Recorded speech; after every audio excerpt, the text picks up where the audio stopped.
Hello and welcome to, on behalf of the Gulf International Forum, to a fascinating and what I hope will be instructive discussion today on Biden and the GCC. Is it a new start or is it more of the same? During his presidential campaign and thereafter, President Joe Biden called for a reset in U.S. relations with the GCC and the surrounding region. It appears that the administration contemplates moving away from the existing transactional relationship based on oil, arms sales, and shared hostility towards Iran. Biden and his administration have signaled that American objectives will concentrate towards a greater emphasis on diplomacy in support of human rights and in pursuit of reducing regional tensions. He confronts a changed landscape. Trump withdrew from the JCPOA, the Obama administration's signature Gulf policy. Biden has indicated that he wishes to rejoin. Despite 6 years of an intervention in Yemen, supported by both the United States and the United Kingdom, the Houthis, supported by the Iranians, seem to have stayed on the offensive, while the humanitarian crisis has only worsened and the country is threatened with partition. Trump's maximum pressure campaign caused great harm to the Iranian economy, but failed to compel any changes in that country's activity. Today, we're going to ask what are the principles behind Biden's policy in the Gulf with Washington's Arab partners? Can we make the U.S.-GCC partnership more fruitful in accomplishing not just American interests, but also the interests of the regional countries? Today, I'll briefly run through our speakers in their order. You have before you their biographies on the website. Dr. Danya Dhafar, our Executive Director at the Gulf International Forum, and currently an adjunct professor at Georgetown University, will give us an overview of the American relationship with the Gulf states as a whole and the directions President Biden has signaled he will take. Our second speaker, Ambassador Susan Ziadi, knows the GCC very well. Prior to serving as the Principal Deputy Assistant Secretary for Near Eastern Affairs with responsibility for the Arabian Peninsula, served as Ambassador to Qatar. She will address potential changes in U.S. policy for the Gulf as a whole, but with special emphasis on Saudi Arabia and Qatar, respectively the largest and smallest GCC states. We are honored by our third speaker, Dr. Hesham Alghannam, a Saudi political scientist, a respected and well-published expert of the region, currently also with the Gulf Research Center at Cambridge. He will share his insights into how Riyadh views the Biden administration's announced foreign policy towards Saudi Arabia and what that might imply for the future. Our cleanup speaker, our fourth speaker, Dr. Stephen Cook, the Enrico Mattei Scholar for Middle East and Africa Studies at the Council on Foreign Relations, a well-respected and frequently published scholar and expert of the region, and an old friend. He will look at the American perspective on the direction the relationship with the GCC and especially Saudi Arabia will take under the new Biden administration. Questions, there are instructions on how questions may be posed, and I will try and elicit the best answers to those questions when we get to that phase. In the meantime, thank you, Dr. Dhafar. Okay. So I will give a broad overview of how I see the role of the U.S. in the Gulf region is evolving or kind of remaining the same, actually. As most of us already probably know, especially in Washington, that there has been some soul searching about the role of the U.S. in the Middle East. And there's discussions about retrenchment, reduction of forces, or complete withdrawal. And these discussions in the policy-making community has been going on really in the last decade since Obama came into office. And from a bird's eye overview, whether there is a Trump administration or a Biden administration, I would argue that the U.S. has been, in the last decade, and will continue under the Biden administration to kind of walk this fine line that hasn't really displayed retrenchment or full or interventionism in the Gulf region. A drawdown of the U.S. in the region has been really a bipartisan policy, but it is debatable, how that would look. The GCC states have realized this and caught on to this, and it has caused them to respond by taking more leadership in regional affairs. And I kind of want to ask, how does this affect the Biden administration? And I pretty much foresee much of the same at the grand kind of strategic level, if you will. There are slight changes, but important ones when we look at the classic national security considerations in the last decade that have contributed to U.S. disengagement and the power vacuum in the region. Energy security has decreased in importance. There's a strong sense of war wariness among Americans, which have been caused by the Afghanistan war or the war in Iraq. Terrorism for the Middle East is becoming less of an imminent national security threat. However, regardless of these changes in priorities, it's still undeniable that non-proliferation of weapons of mass destruction, countering violent extremism, and ensuring no disruption in the oil markets or waterways remain linchpins for U.S. security interests in the Gulf. So I'm going to go on a very slight tangent.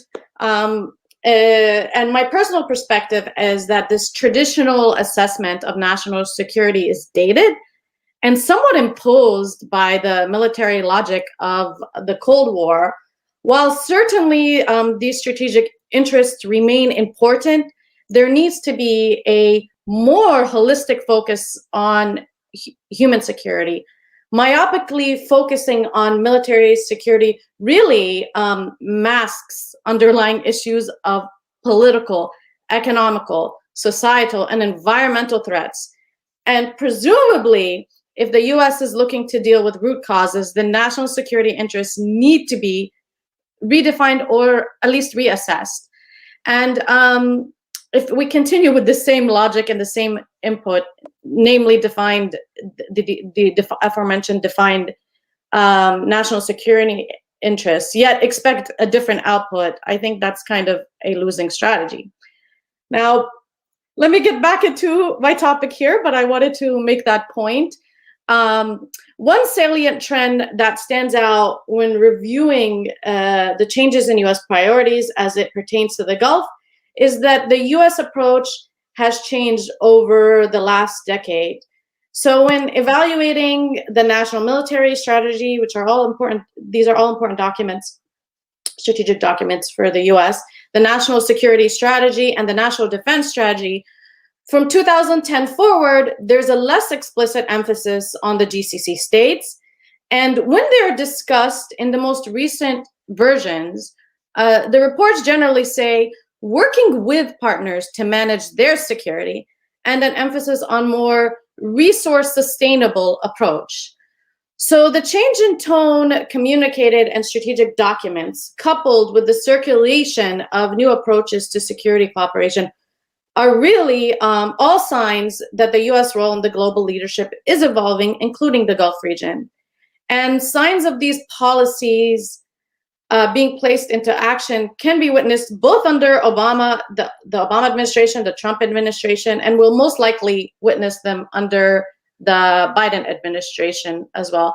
So talking from a broad perspective of resetting U.S. GCC relations and looking at the transition from Biden to Trump, since the end of the Cold War, I think generally Democratic and Republican administrations alike have pursued this grand strategy, if you will, often coined as kind of liberal hegemony, which is originally coined by Barry Pazin, if you read IR theory and whatnot.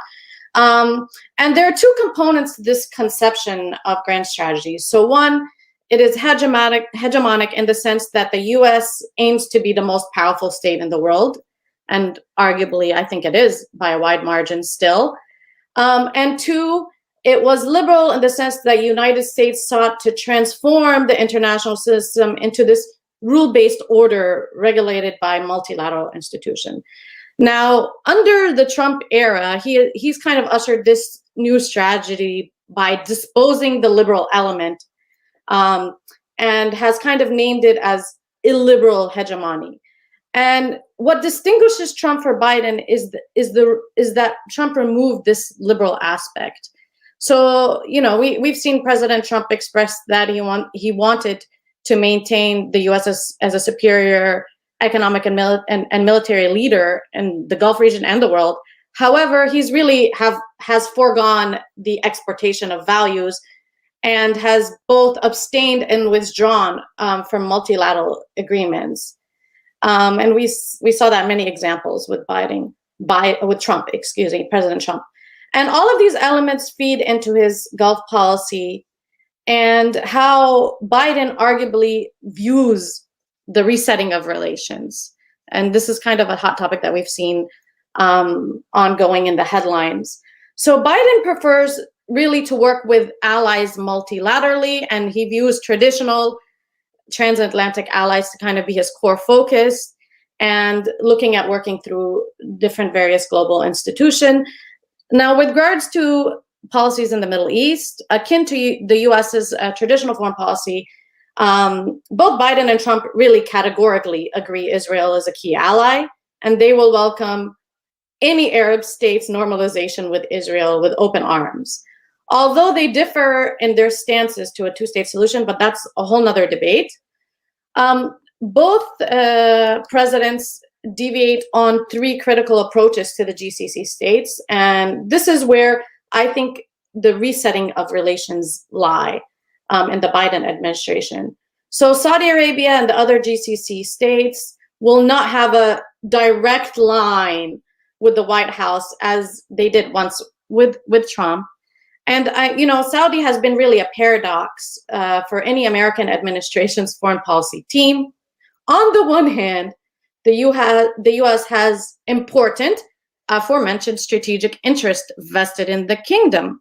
Yet it often collides with what would be typified as American values. And so we see that kind of translating in some of the policy variation going on between Biden and Trump. As we know, Trump supported the war in Yemen. Biden currently doesn't. Trump and Biden both aspire to check Iran as a nuclear power, yet they have completely different strategies, although Biden has extended some of Trump's approaches. Regardless of bipartisan differences, the U.S. has really had a steady and consistent grand strategy as it approached the Gulf region. Obama's disengagement from Iraq is an example, and the U.S.'s tepid responses to attacks from Iran are all signals that the U.S. has changed its role in the region in the last decade. And so there has been debates on whether U.S. presence in the region is of a cyclical pattern of engagement or one of gradual withdrawal. Really, the fact is that the Gulf does remain the backbone of U.S. security architecture in the Middle East. There's still an extensive basing infrastructure there. And so in sum, I would argue that the U.S. will continue to remain the primary security guarantor. There's really no other viable alternatives at this point. We will see more of the same with the Biden administration as it pertains to big picture strategic questions to Gulf policy. There will be, the continuation of the strategy of restraint and the backing of this liberal hegemonic approach, resetting the illiberal component from the Trump administration. Basically, institutional inertia will limit President Biden to a recalibration in relation to with GCC partners rather than a rupture, especially when we're talking about Saudi Arabia. The U.S. will continue to work with partners on their security and continue to emphasize on more resource sustainable approaches through collaboration. Now, in terms of the US's evolving role, since the Arab Spring, the Middle East has been largely in a state of anarchy in many regards, and the GCC states have attempted to fill these security vacuums by developing new alliances and security arrangements, along with getting involved with in various regional conflicts. And these factors have really caused the GCC states to have more of a prominent role in regional politics. And one new challenge in dealing with the GCC that I think President Biden will face is asserting power when regional actors have taken a more active role and assertive role that sometimes directly challenges US interest. And as the Biden administration evaluates how to address the various conflicts across the Middle East, the GCC states, including Saudi Arabia, are critical to resolving these regional conflicts. So there are challenges for Biden when it comes to dealing with the GCC states that kind of limit his ability to deal with issues of the region as he probably would have perhaps preferred to deal with them. Thank you. Dr. Thafer, thank you so much. You did make one point with which I wholeheartedly agree, and I think many of my former colleagues would as well, is that we have allowed one aspect of U.S. foreign policy to become only the military aspect of U.S. foreign policy to become dominant, and we do need to look at things holistically. And on that note, Ambassador Ziadi, things have changed since you and I were running around the Gulf. Indeed. Thank you so much for this kind invitation. I would like to build a little bit on the comment that Dr. Thafer so eloquently laid out. Maybe just drill down on a few of them. I think in terms of the Biden administration, the overall posture towards the region will continue, and certainly not disengagement, but as she so astutely noted, there will be a shift. Some of the traditional issues that guide our policy, I believe, are still there. That of promoting stability, regional security, encouraging regional cooperation, for example, in the case of naval cooperation, preventing piracy, preventing a safe maritime environment for the free flow of trade and energy. I believe these still remain. But again, there are additional issues that the Biden administration has articulated. Many of them are transnational and actually global issues, such as climate change, health issues. Certainly we see this in the COVID era, but actually other issues have emanated from the region in earlier versions of SARS, as we know, and certainly a greater focus on human rights. One issue that I think will concern the Biden administration is a greater emphasis on great power competition and a rising China. They've articulated that. But also, what does it mean in terms of the greater Chinese geo-economic and commercial expansion in the region, and how that is a competitor to U.S. interests? And on the case of Russia, what is the greater influence with GCC countries in shaping energy production, pricing, supply, and especially with Saudi Arabia on oil, where this is a big issue, and with Qatar specifically on natural gas. As has been stated, and I want to reiterate, I do believe that the Biden administration will seek to reduce military solutions as the only way forward, and certainly will seek to address issues more diplomatically and through other aspects of diplomacy multilaterally. But I think we as an administration, the Biden administration, although I'm not part of that anymore, but many of my colleagues continue to serve in that, will look to the GCC countries for more participation in regional security requirements. what I would call burden sharing in the broadest sense, not simply financially. It's no longer an issue of just throw money at it and it will go away, but also on their military personnel that are deployed. Joint training, even GCC-wide. I would note that even during the days of the Gulf Rift, we as the U.S. military still insisted that all countries of the GCC participate in the regional security training. We have GCC navies that are participating in the combined task force under patrolling the waters in this AOR under NAVCENT control.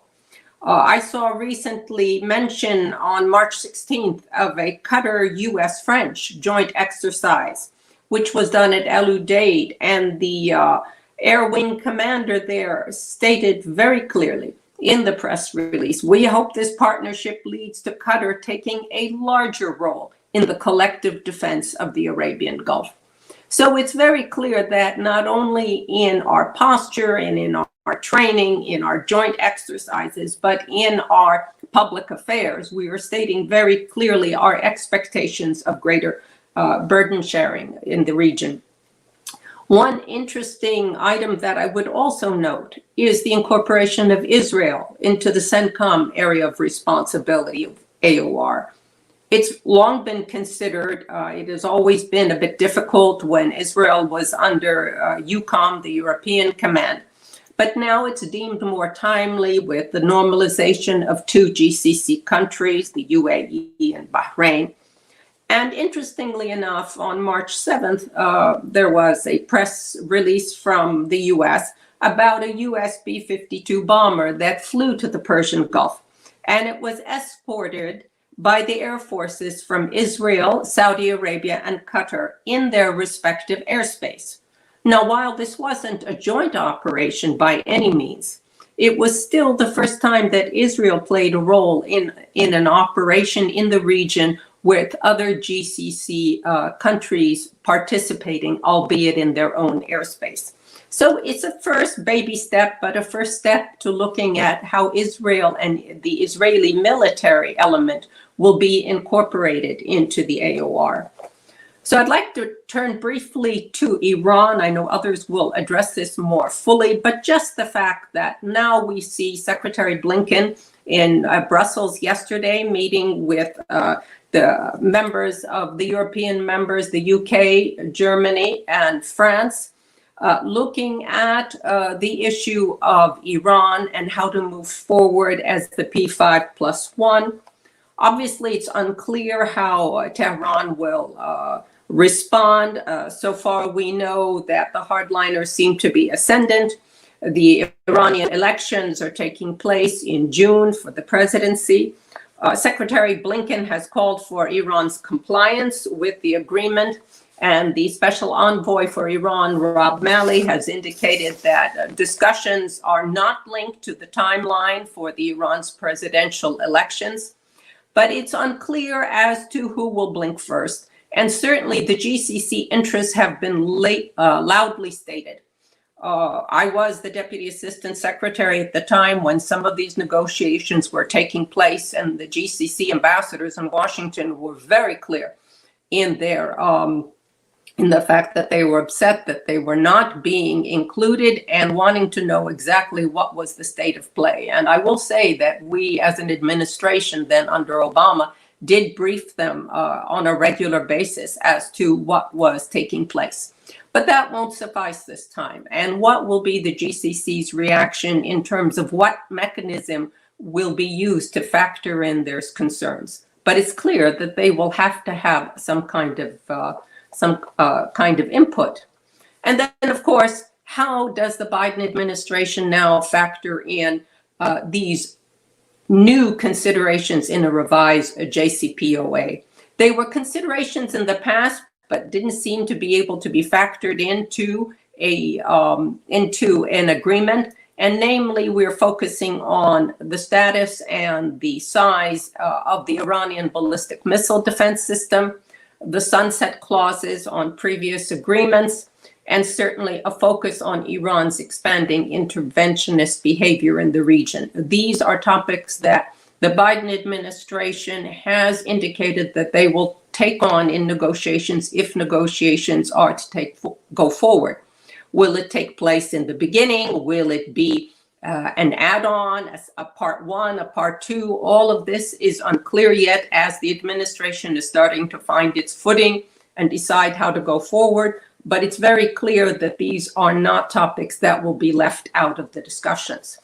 So let's turn our attention now to Yemen and the role that Saudi Arabia has played, because this is also an important issue that President Biden has talked about in terms of foreign policy and concern for the humanitarian devastation in Yemen, and the role that Saudi Arabia and other GCC countries have played in support of the UN-recognized Yemeni government, but also the devastation from the bombing campaigns after so many years of war. We are looking, obviously, at a reassessment of what our assistance to Saudi Arabia should be in the context of the war. In the past, that included provision of precision-guided munitions, logistical support, and intelligence sharing. We know now that the Biden administration pledged and indeed has taken the step of putting military shipments on hold, and other assistance has been halted, except any assistance for Saudi Arabia's defense. In recent days, actually on Monday, the Saudi government, the foreign minister, has announced a proposed peace initiative and a ceasefire offer.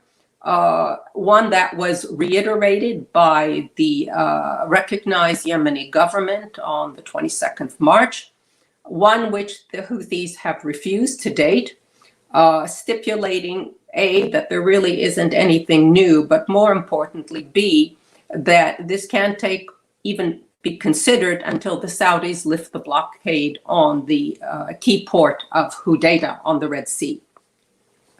Yesterday, the Saudis cleared 4 fuel ships to dock at Hodeidah, presumably as a gesture of good faith. Now, is that gesture to the Houthis or to the U.S.? I leave that to the audience to decide, but a gesture nonetheless.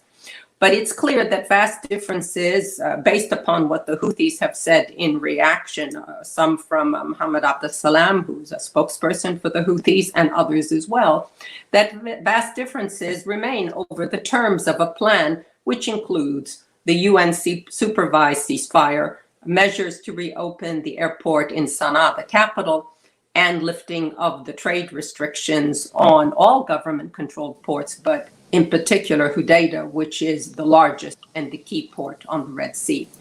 And we know that we have as a government, appointed a U.S. envoy on Yemen, Tim Lenderking, who's working with the UN envoy Martin Griffiths and other parties in the region, particularly the Omanis, who are key in terms of being trusted interlocutors with the Houthis, to the extent that the Houthis trust any interlocutors, and that these discussions will continue to be ongoing. But even if we stop the bombing campaign, and even if talks get started, there's the whole issue of the internal Yemeni civil war, and how do we really convince the Houthis to come to the negotiating table and negotiate in earnest? Now, I'm not going to go into the whole issue of whether the Houthis continue to take Ma'rib because that will give them a better negotiating positions, or could it also be an area where they don't do as well and therefore their position is going to get weakened? Obviously, that's a Houthi internal deliberation. But the fact that Ma'rib is the source of so much oil and revenue and fuel is going to be a very important consideration, even as the Houthis decide what makes sense. And does that have to go into how the Yemeni government thinks about approaching the Houthis?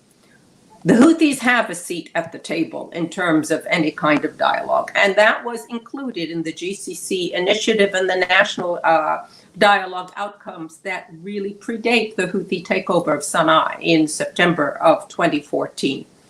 But we have to look at the other issue of how does one control the various military elements across Yemen? How are these peace initiatives going to tie these factions together? How do you get the Southern Transitional Council to re-engage on a unified Yemen? Or will Yemen devolve into separate areas with more narrow transactional relations with neighbors? So the Houthis in Saudi Arabia in the north, UAE aligned with the STC in Aden. So these are all concerns. And then one last comment I'm going to make on Saudi domestic, and then I'll yield my time. The Biden administration has certainly put pressure on Saudi Arabia in terms of the report that the DNI has released on the Khashoggi killing and the sanctioning of individuals implicated in the operation, although for many people that wasn't enough because the Crown Prince was not included. But it's clear that the Biden administration is wrestling with the balance of regional security, commercial interests, human rights, looking for the art of the possible. That is how to make progress and get the country to respond. And in this case, by not challenging the structure of the economy. So we see Saudi Arabia taking a few small steps, in particular, releasing several Saudi activists, including Lujain al-Hathloul, and reducing the sentence for Ali and Nimr and others who, as a youth who was rounded up from demonstrations, youth under the age of 18, who was sentenced to death, and now that sentence has been dropped to a 10-year imprisonment. These are small steps that we see Saudi Arabia taking to buy time, to get on the right side of the Biden administration, but it's clear that there's still a lot of work to be done. And I'll leave the Qatar session to the question and answer. Thank you. Ambassador Ziadi, thank you so much. One thought we will come to later in the question and answer section is you made a brief allusion to China in the Gulf, and just think about this as a question when we get to it. Is China to be viewed as a Cold War style existential competitor, or simply as a commercial competitor of the region, or something in between? Turning now to Dr. Hesham. Hesham, one important point that I think has come out in the discussion so far is Saudi Arabia clearly is the linchpin of the GCC. It is the largest, richest country in the region in gross terms. It is the market maker in the flow of crude oil still, despite changes in the market. It is a country whose population, I believe, exceeds that of all the other GCC countries put together, and who has in the past been seen as the spokesman for the GCC. Dr. Hesham, how does Riyadh see the changes in Washington? Thank you. It's good to be with you, Ambassador, and my distinguished colleagues. So in answering how does Riyadh view Biden's foreign policy towards the kingdom, I'm not a diplomat, so I would say first that it's quite true that there is this, at least in the public perception, that the U.S. is distancing itself from the kingdom. There is also this perception, right or wrong, that some members of the new team in the White House want to punish some of U.S. allies in the region.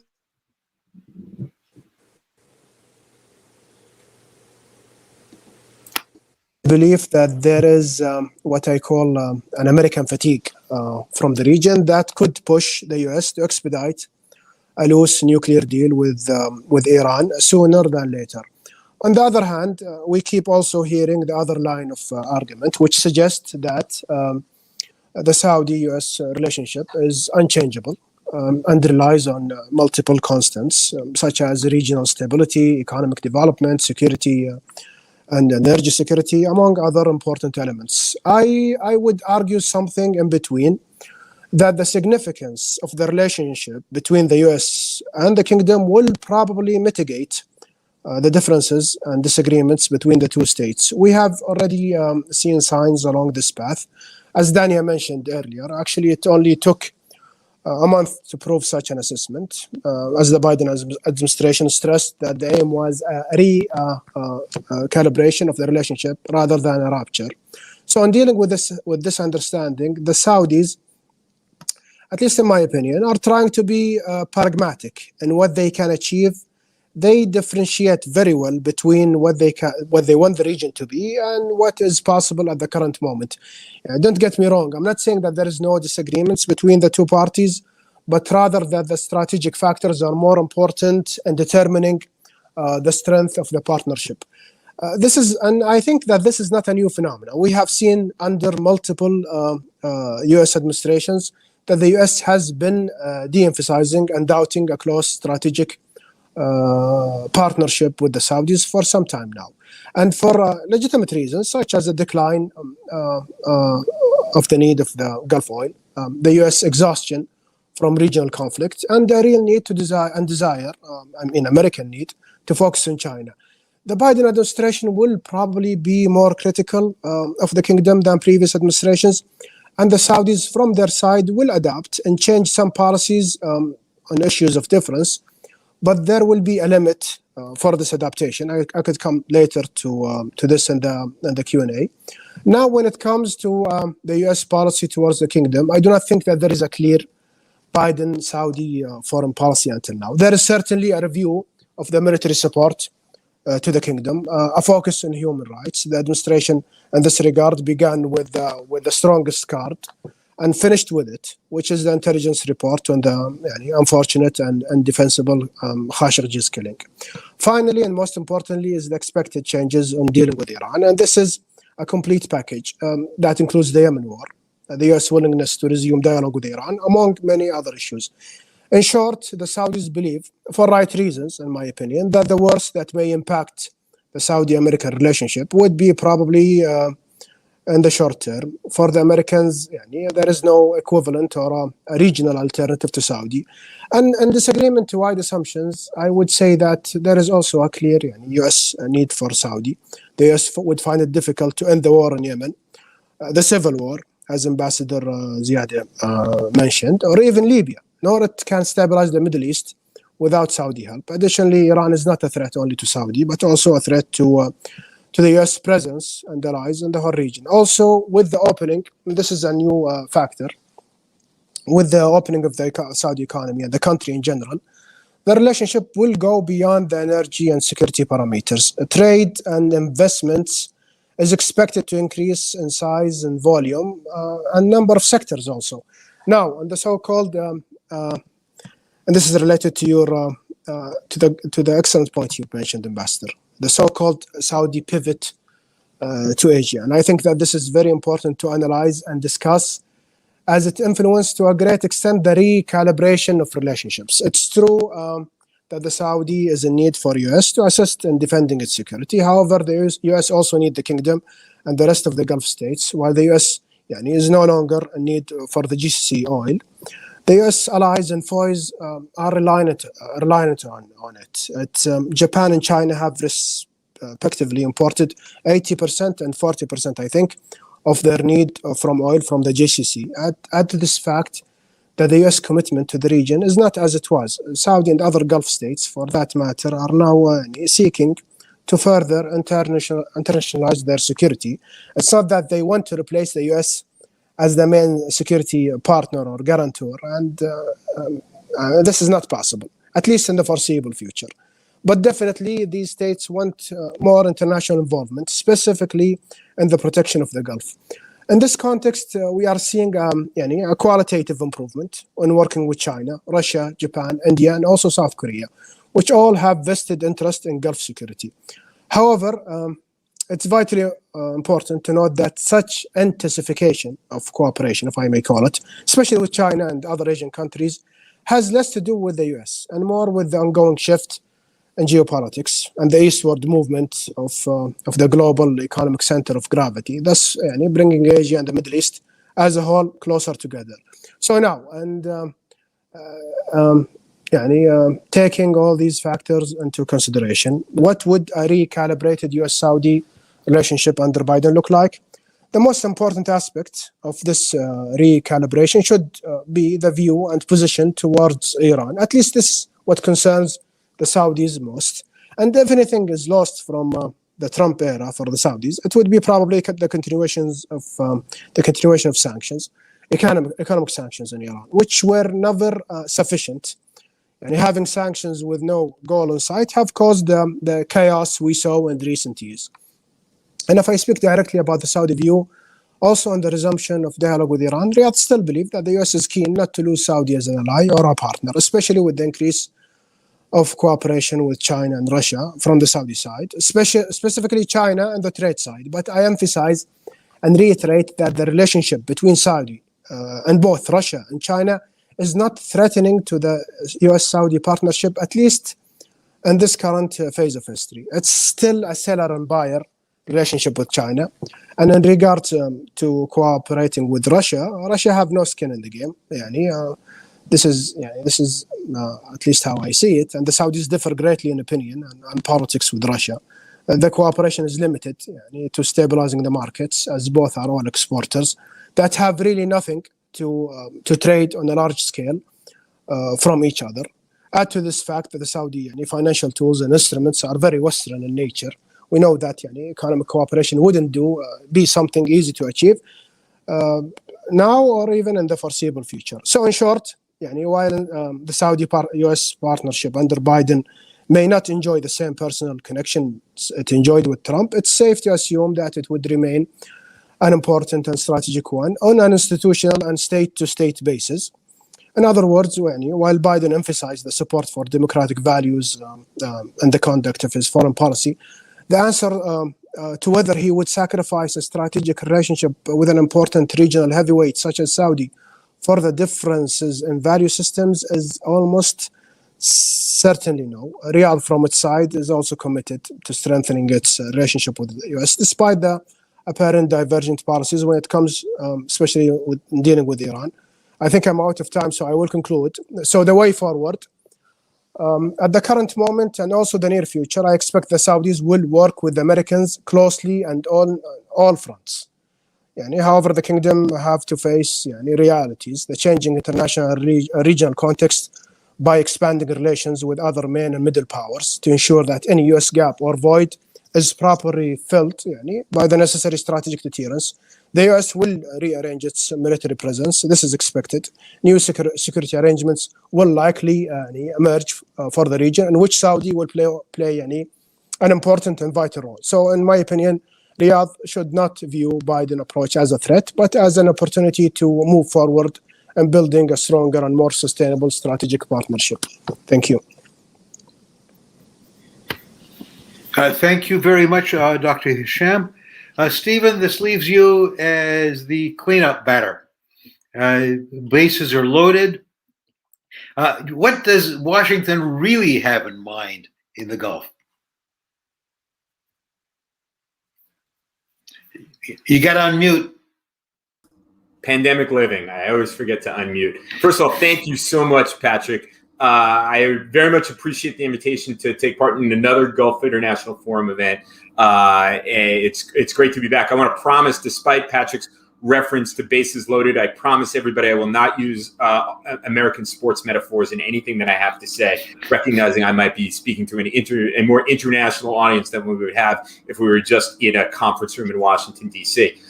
It's also, I just want to say before I begin, it's a great pleasure to be on the virtual dais with Ambassador Ziada, Dr. Danya Thafar, and Dr. Hesham Alghannam. It's a very much a pleasure. And it's also great for me to go last because I can take all of the wise things that you said, roll them up and make them my own, and everybody will remember the last guy who spoke. So thank you for doing all that hard work for me. The two questions that Patrick posed to me were, have U.S.-Saudi relations changed under Biden? If so, how? And the second one, how do you expect relations to continue under the Biden administration? In some ways, this is kind of a funny question. President Biden hasn't been in office for much more than 60 days. The kind of traditional reviews of policies that both Ambassador Theros and Ambassador Ziada are well acquainted with generally run for quite a few more months through June. But nevertheless, there has been some action on the front, on the Gulf front, and particularly with regard to Saudi Arabia. And I think that those actions, I think, render the answer to the question as fairly self-evident.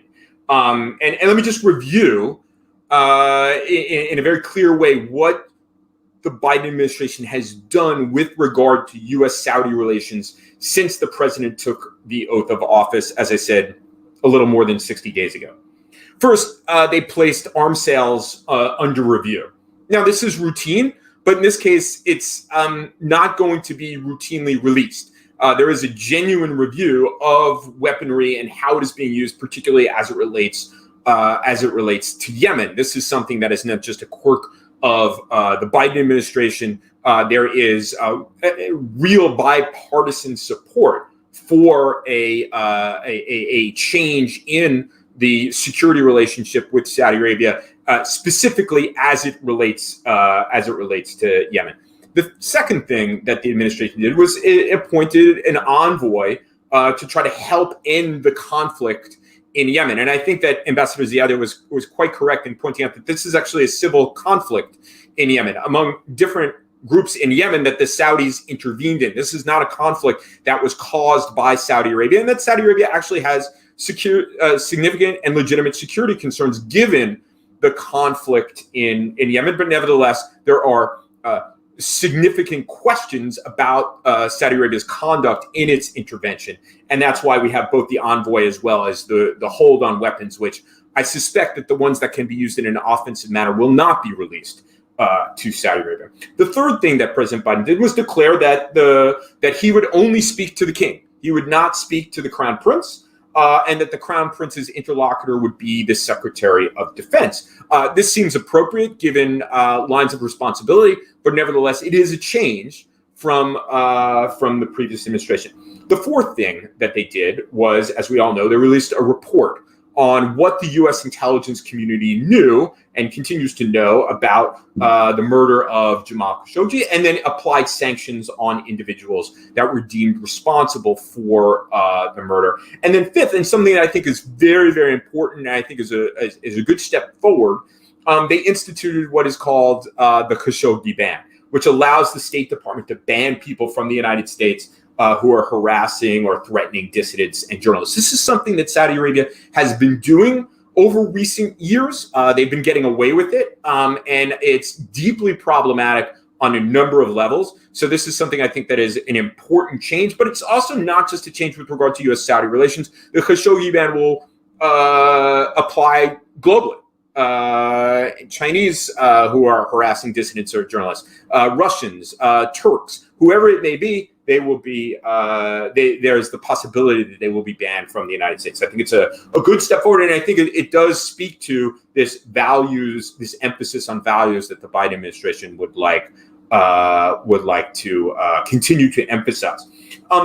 The fact, obviously, that the administration did not take action against the Crown Prince directly, as again, Ambassador Ziada pointed out, disappointed many people. But foreign policy really is choosing between a lot of bad options. And it's clear that when President Biden or his spokespeople call recalibrating, genuinely means recalibrating the relationship. Recalibrating has a specific meaning, and it means taking action where appropriate and feasible to hold the Saudis accountable, or to message to the Saudis that we disapprove of something that they've done while preserving the overall relationship, because as Dr. Hesham pointed out, it is a very, very important relationship. The administration clearly understands that preserving the relationship with Saudi Arabia and having a constructive working relationship with Saudi Arabia makes it relatively easier for the United States to pursue its goals in the region than without them. And those goals include primarily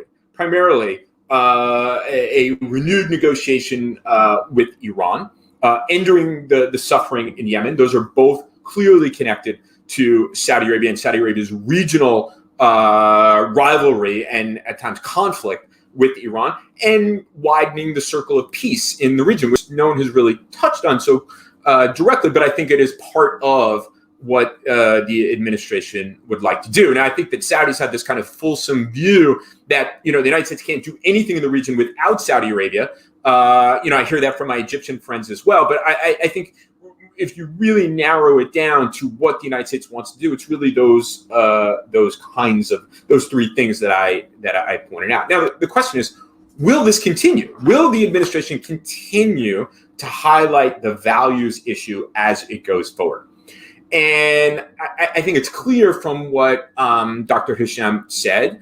I think it's clear from what other Saudis, whether officials or not, have said. I think it's clear from most people that we would speak to in the region about these issues is that they remain, they are not convinced that the Biden administration's early emphasis on values is going to be something that the administration continues over a long period of time. The sense that whatever action the administration was going to take against Saudi Arabia was going to be front-loaded. It was going to take place within the first 60 days, and then we would move on and we'd go back to some sort of business as usual. And I think there's, the argument that this was something about a campaign and that it was, President Biden responding to pressure from wings of actually both the Republican and Democratic Party to take action against Saudi Arabia.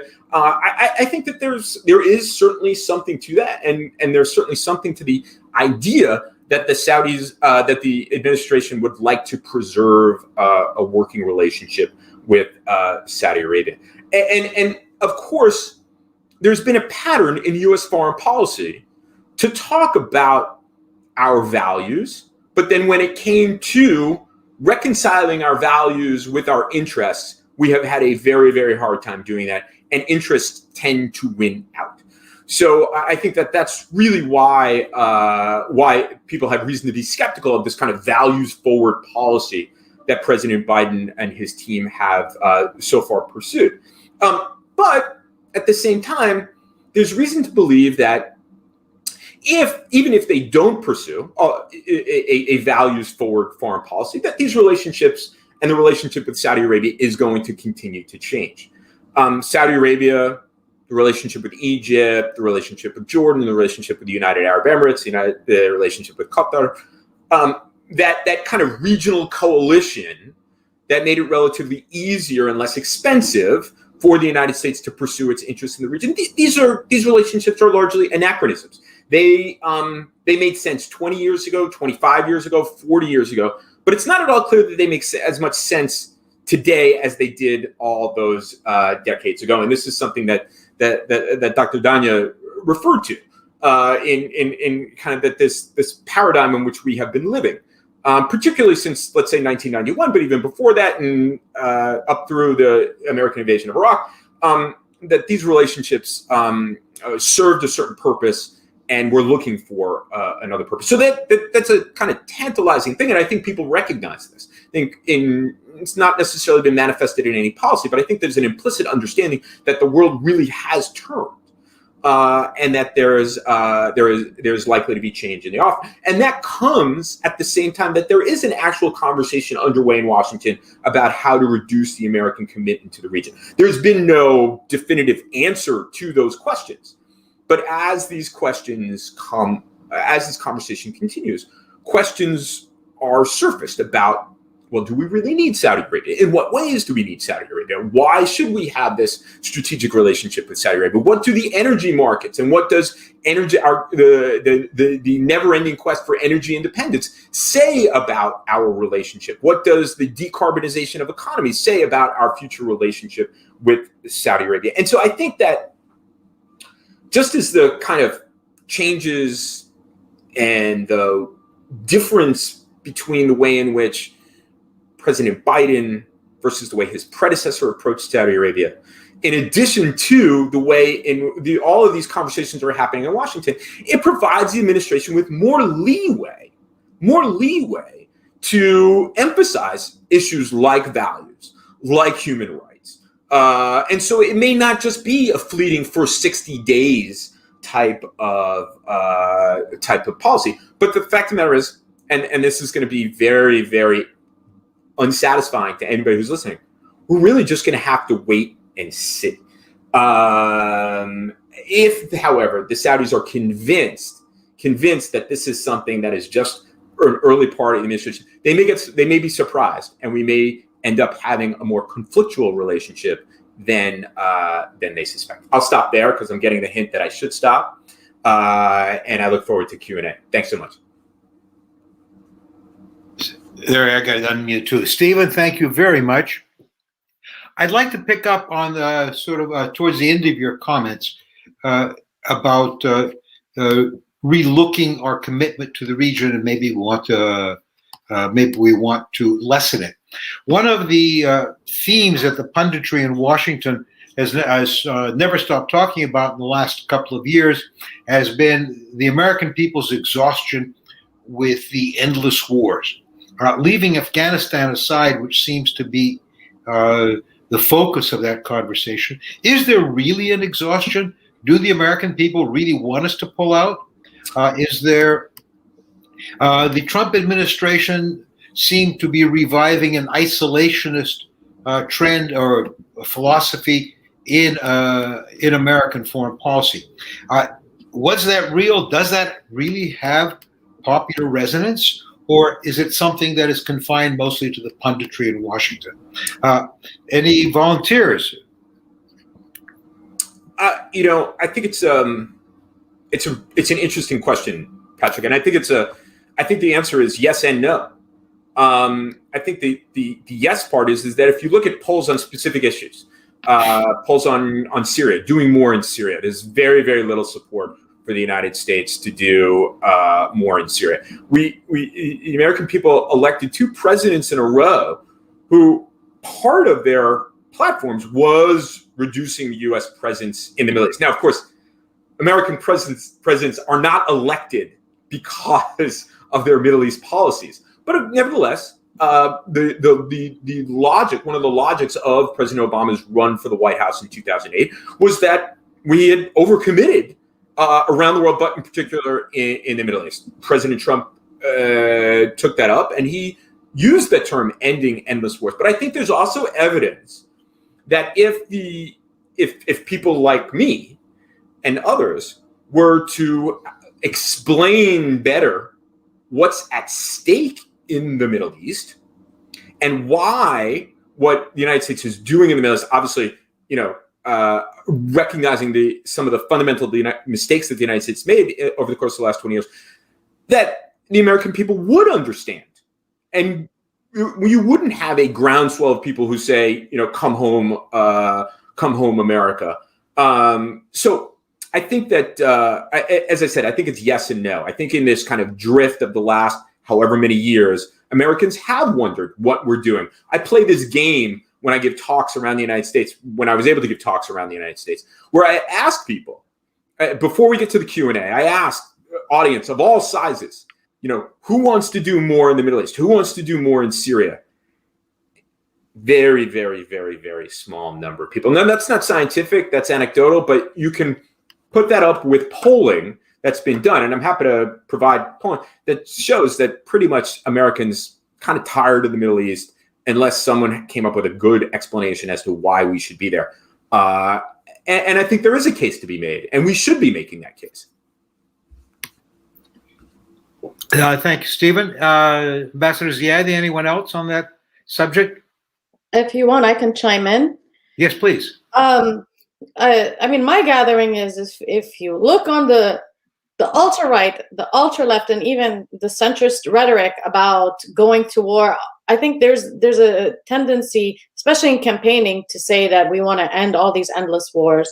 And there's just this general understanding about how these wars are so costly to the U.S. and whatnot. And then there's a question about intervening. And intervening, there's a variation in what's considered intervention. For example, is what happened in Libya is a form of intervention. What happened in Iraq is a major form of intervention and a regime change intervention. And so I think what you see the public really raise concern about is Iraq and Afghanistan. And most of the public, that's kind of their awareness of what's going on in the Middle East. And there is a high level of criticism about the policy, what happened in Syria. And there's a lot of criticism about Obama not reacting enough. Yet there's a lot of criticism of the US intervening a lot. So it's kind of like damned if you do, damned if you don't sort of situation.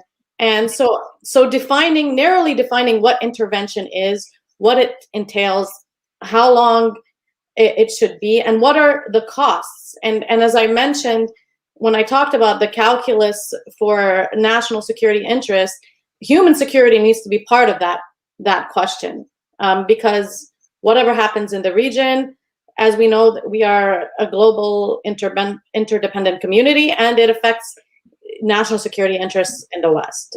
I won't go on anymore, but I have a lot more to say about that. But I think I'll stop right here. Same time, Dr. Hesham, you raised an issue very briefly about Saudi Arabia's relationship with China, and I would like to explore that a bit more. Last year, before the entire world got shut down, I had begun to develop a relationship with China, with a major Chinese think tank at Peking University, in which they essentially, I came away with two impressions. One was a Chinese fear that the United States was moving towards a Cold War relationship like we had with the Soviet Union, and that anything they would do in the Middle East, anything they would do in the Gulf would be regarded as a threat, just as the way we regarded the Soviets in their time. And the other impression that I came away with was the Chinese may be getting involved commercially in the region, but they frankly know very little about it. So what my question for you was, how does the kingdom view China? Does it view China simply as a lucrative and prosperous client and customer? Is it a counterbalance to American actions? Are there things that Chinese are doing that the kingdom is unhappy with? Okay, I'll answer this, and I will link it also to the intervention concept earlier. Still, China, the relationship with Saudi and Chinese relationship is a seller and a buyer relationship. No, the Saudis do not think that they can counterbalance the US with China or Russia. Having said this, there were major disagreements with Trump because of this intervention, of this American fatigue from the region and American willingness to disengage. There were big areas of disagreement with Trump on this. Trump did not seem to have an appreciation of the strategic importance of the partnership with Saudi. He also lacked, in my opinion, a strategic vision, and the relationship was almost reduced to financial transactions. Also, in the eyes of many, and I think this is crucial, there was no response to Iran attack on Ubgeg. And let me also say that there is a great burden in Saudi. A major part of the issue is that Iran continuous association of Saudi as an ally of the US, which has been very problematic. That association resulted in Iran attacking Saudi several times, attacking crucial Saudi infrastructure. 7 million barrels go through Ubgeg alone, thereby undermining Saudi economy security and the global economy for that matter. There was no response to this attack till now. Iran also has used this association in attacking the political security of Saudi Arabia. So there is a burden on Saudi, a great burden. So when Saudi looks east, or for any other power, there is this attempt to create this mosaic of strategic deterrence, and for legitimate reasons. The current arrangement in the region is not sustainable. That's why there was this also perception that the US has given Iran the green card to continue its activities using proxies such as Houthi in Yemen and Hezbollah in Lebanon. This is not what we want from the US. I believe, as you rightly mentioned, a holistic approach is needed. The Saudis want a responsible American, not a security contractor. And the only state in the world that could provide this is America at the current moment. Neither Russia or China can do that. Also a complete solution to the Iranian issue is needed. We have no problem with the Iranian people, and what happens inside Iran concerns the Iranian people. But what we want is to stop these attacks on our borders, especially from the Houthis. The official line of talk would say that we want the legitimate government to be back in Yemen. And I think the most important issue is that we have rockets firing at us from Yemen. We need to end this by any means possible. Thank you, Dr. Hesham. One country that we've only mentioned in passing, and yet the militarily second most important, strategically most powerful country in the region is the United Arab Emirates. And what of particular interest to me has been for the first time a major extension by a GCC country out of its area.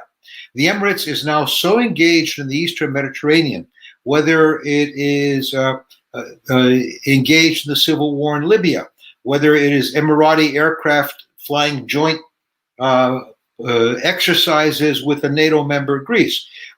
This, to me, is certainly unprecedented, and I'm wondering how do we see this in Washington? What do you, why is it important to us? Is it good for us? Is it bad for us? Ambassador Ziadi, let me hit you with that one. While I'm not an expert in the UAE per se, I would say the following. I personally have always looked at the issue of the UAE and its machinations in the whether it's in Libya or the Eastern Med as a way of not only asserting its presence regionally, but asserting its understanding of what regional countries should look like, how the actors should conduct themselves. And this all goes back to the identity of the region. Is it an Arab region? Is it a national region with its own specific identities? Is it an Islamic region? And the whole issue of political Islam in part does drive how the Emirates look at some of these issues. Now, it can be tied to, for example, in the Eastern Med, the issue of natural gas, but it's also part of how you shore up Greece and other countries against Turkey, because the encroachment of Turkey is an anathema to the UAE, not only in political terms, but in ideological terms of political Islam. The same thing can be said in terms of Libya. You see the UAE's partnership with Israel as it has signed the Abraham Accords and has moved most expeditiously in trying to set up relations, not only in medicine and technology, but also in areas of arms and in particular in trade. And in this context, whether it's the Dubai port world developing the Haifa port or looking at a pipeline between Israel and the UAE through Saudi Arabia, this is all tied to natural gas.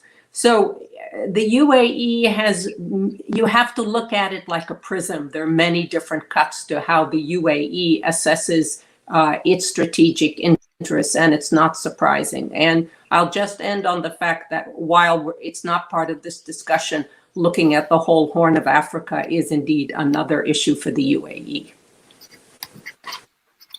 And kicking off from that, for Stephen, you've spent a great deal of time on Turkish issues and so forth. Is Turkey a major?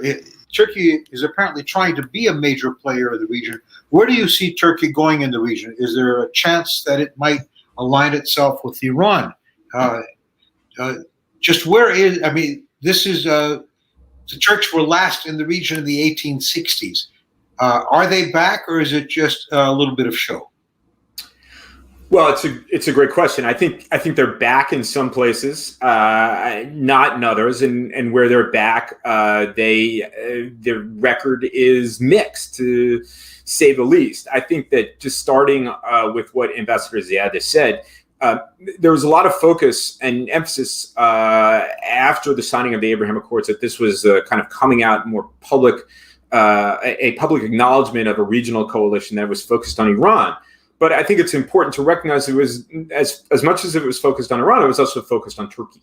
And this is a function of the fact that Turkey is now seen as an actor in the region that is not supportive of the regional status quo that is a benefit to countries like the United Arab Emirates, Israel, Saudi Arabia, and by extension, a variety of others. And that's why you see the Emiratis in the Eastern Mediterranean. That's why you see the Emirati Air Force exercising with the Hellenic Air Force off of Crete. The same thing, by the way, most recently with Saudi Arabia, the Saudi Air Force at Suda Bay as well. So there's clearly a sense that Turkey, within Turkey and within the leadership of Turkey, that its rightful place is a leader of the region, is a leader of the Muslim world. That's the way, kind of in an ideological way, a self-regarding ideological way, that is of concern to the major countries of the region. And then, of course, there's the relationship between Turkey and Qatar, which until recently was seen, at least in Riyadh, as a cause for concern, although the Saudis and the Qataris seem to have buried the hatchet. But among the other blockading states, I think there's still concern about both the Qataris as well as Turkey. I think that it's odd to believe that the Turks would align with Iran in the major regional conflict. I think that the Turks view Iran as both a competitor as well as an opportunity. It's an opportunity to do business. It's an opportunity to cooperate on specific kinds of issues like Kurds, but it's also a competitor. Let me just say that I don't buy the argument that Turkish leaders and Iranian leaders kind of look at their history of conflict between Ottoman empires and the Safavids and decide that they're going to be conflictual. I think that they calculate their interests according to the situation in which they find themselves. And that means at times strategic cooperation and at times strategic competitors. I don't have to remind people that Turkey facilitated Iran's ability to evade sanctions. But they nevertheless find themselves on opposite ends of a very important regional conflict in Syria. So they've been able to compartmentalize their relations, work together. I don't think that the Turks line up either with the anti-Iran faction nor with the Iranians in this regional power rivalry. Can I, Dr. Hesham, yes, please. Yeah, I just want to a really quick comment on what Stephen said about Turkey, and I agree with most of what he said. Turkey, for the Saudis, Turkey is an important regional player and a very vital country in the Islamic world. But it should not use the cover of Sunni Islam or even the US cover to extend its influence. The Saudi understand the Turkish presence, for instance, in northern Iraq and northern Syria, but not elsewhere. Not in the Gulf and not in Libya. Both Saudi Arabia and other Gulf states, it's not only Saudi, are concerned about Turkey now past growing engagement in Libya, which includes deployment of Syrian mercenaries to Libya. But I think in the long run, the relationship will be improving with Turkey, not the opposite, especially in the coming years. I think the worst, we have seen the worst in the relationship and things will improve. And at least the Saudi, Turkey, also Egyptian angle, we will see an improvement. This is what I believe. Thank you. Thank you, Dr. Hesham.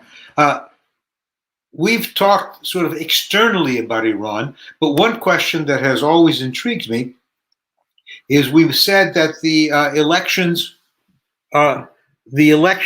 could or could not be a deadline for restoring the JCPOA. My question, and this is a personal question, not from the audience, is why would the hardliners not want to return to the status quo? What do they see as advantageous to continuing the current status quo with the Americans of very heavy sanctions, real damage to the Iranian economy, damage that they've stood up to, but nonetheless unnecessary if it could be solved simply by getting their signature back, getting the Americans back into the JCPOA. Why would the hardliners oppose it? Any thoughts? Hello? Dr. Hesham? I think I have a short answer. For mainly domestic reasons, there is no rationale behind opposing going back to status quo other than domestic competition in Iran itself. There was from one of the from the question again. Is the United States really concerned about China in the region? Is it truly a peer competitor? Are we reverting to the Cold War, or is it simply something for the punditry? Dr. Ambassador Ziadeh? Well, I think China is trying to expand in the region and would like to do more. There's no question. Currently, it's more economic and commercial, certainly through their ports, their bases in parts of the region, their brick and road initiative. They are trying to sell more in the area of arms, but they haven't been as successful as they would like to be. And I'm not sure that they're going to be successful in the short run, although in the long run, that is possible. But one thing I would like to point to, if I may, if we have just one moment, is the issue of energy and the linkage to China. It's true that we are more self-reliant on energy in the United States, but we have a huge trade with China. And that trade is in goods. And those goods are produced through dint of the importation of oil from the region. So while the oil and natural gas may not be coming directly to the United States, and right now it's at about 1 million barrels per day coming to the US, mostly from Saudi, the fact is that because of the global economy and the supply chains, and how the economy works, even our manufacturing base, the issue of oil supply to China does affect us dramatically. So we do have a keen interest in the production, pricing, supply, and free flow of energy from the region. Well, we've come pretty much to the end of our time. Before we actually, Dr. Hesham? Did you have a question? I think we covered China extensively, but I think we should also speak about Russia. There was no American position towards Russia, increased presence and interference in the region in the past years. Russia have been interested to have a clear presence in the Red Sea. It made an agreement with Sudan to establish a Navy base, which I believe can hold a Russian nuclear ship. Nobody's talking about this. But now, both Russia and the Gulf have an interest in security of the Red Sea. So many players are trying to intervene in the region. The US, is not doing anything about this, and despite the Russian need for the Gulf and the Kingdom, the Russians are not making any concessions in any of the files that worries the Saudis, for instance. And I think this what recalibrating the whole relationship should entails. A clear US presence in the region with let's say a new terms. But if you leave the region and try to withdraw from it, don't expect that the Russians and the Chinese would not increase their presence. Whether if it's on the trade and business side. Or any other presence, especially the military presence. Dr. Hesham, go ahead, I'm sorry. If I may? Yes. Talking about China's role in the Gulf, I frankly don't believe that China wants to replace the U.S. role in the Gulf. And China definitely doesn't want to assert any sort of security role in the region. And if you look historically, China has been very bothered by the disruptions and in the oil markets from tensions in the region, and they have to kind of make up for that disruption with other players. So they want to be on good terms with everyone.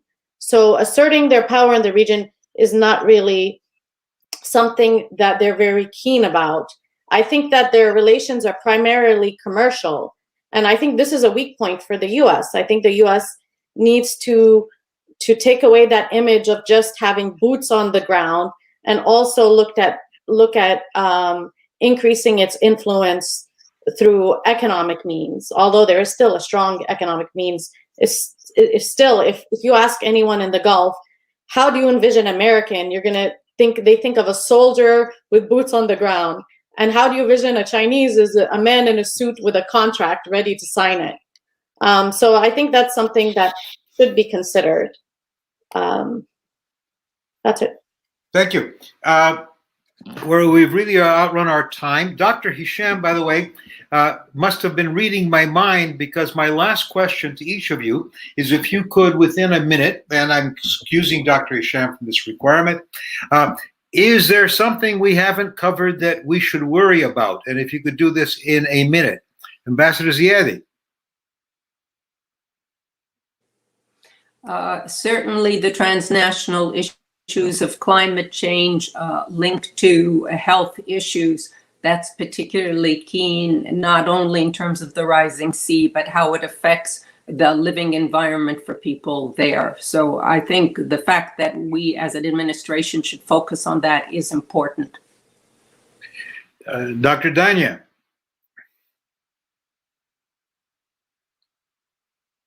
Hello? Unmute. Unmute it again. Okay. I think, and I've mentioned that so many times, the issue of human security and redefining national security issues. I mean, even the refugee crisis that's happening and affecting the international community, terrorism, all of these are rooted in human security issues. And I think they're not emphasized enough when it comes to the region. The GCC states do have a role in that with regards to all the conflicts and the proxy wars going on. And I think that this is something that the US should be addressing more holistically and address some of the root causes that affect its national security interests, rather than just looking at military issues when it comes to the region. Stephen, you're all set up now. What have we missed? Well, first, I just want to endorse what Ambassador Ziada said on this question of climate change and global health.